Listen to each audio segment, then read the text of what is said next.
ભરૂચ જિલ્લાના અંકલેશ્વર ખાતે કેન્દ્ર સરકારના સફળ 12 વર્ષ પૂર્ણ થવા બદલ આરોગ્ય મંત્રી પ્રફુલ પાનસેરિયાના અધ્યક્ષસ્થાને મીડિયા સંવાદ યોજાયો હતો, જેમાં તેમણે જણાવ્યું હતું કે વડાપ્રધાન નરેન્દ્ર મોદીના નેતૃત્વમાં જ્ઞાતિ ધર્મના ભેદભાવ વિના દરેક ગરીબ સુધી યોજનાઓના સીધા લાભ પહોંચ્યા છે।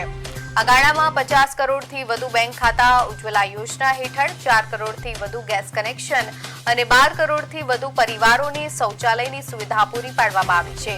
તેમજ આયુષ્યમાન ભારત યોજના ગરીબો માટે આશીર્વાદરૂપ સાબિત થઈ છે।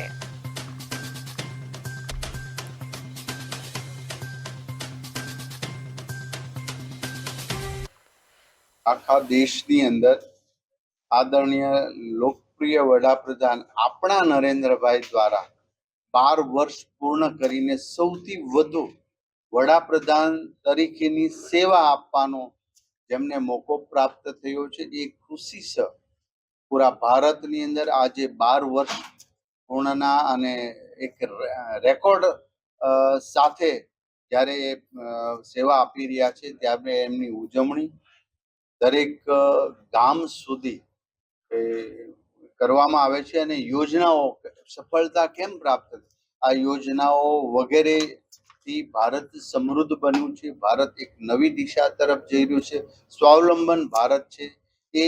એ ભારત આજે છે કે દુનિયાના નકશા પર, દુનિયાના દેશોમાં ભારતીયતાની સંસ્કૃતિ, ભારત એક સમૃદ્ધ રાષ્ટ્ર તરફ જઈ રહ્યું છે। ભારત એક વિશ્વાસુ દેશ છે। આ શાસનથી એ પ્રસ્થાપિત કર્યું છે।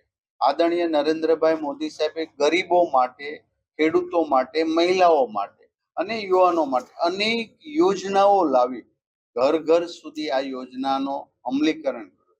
કાશ્મીરથી કન્યાકુમારી, ગુજરાતથી આસામ સુધી ચારેય દિશાઓ તરફ દરેક જાતિ, દરેક ધર્મ, દરેક જ્ઞાતિ પરિવારજન તરીકે સ્વીકારી અને એની સાથે એમને દરેક યોજનાનો લાભ મળે એ હેતુ માત્ર આઈડેન્ટિટી એ ગરીબ છે, કોઈ જ્ઞાતિ, કોઈ ધર્મ, કોઈ જાતિ આધારિત એક પણ યોજનાઓ ન કરતા આજે આયુષ્માન કાર્ડ, ઉજ્જવલા યોજનાઓ, આ બધી જ બાબતોમાં ગરીબ માટેનું અને ખાસ કરીને જે આજે ડાયરેક્ટ ગરીબોને સવલત મળે છે અને ડાયરેક્ટ 100 રૂપિયા જ્યારે એને મળવાના પ્રાપ્ત થાય, 100 રૂપિયા એ લાભાર્થીના ખાતે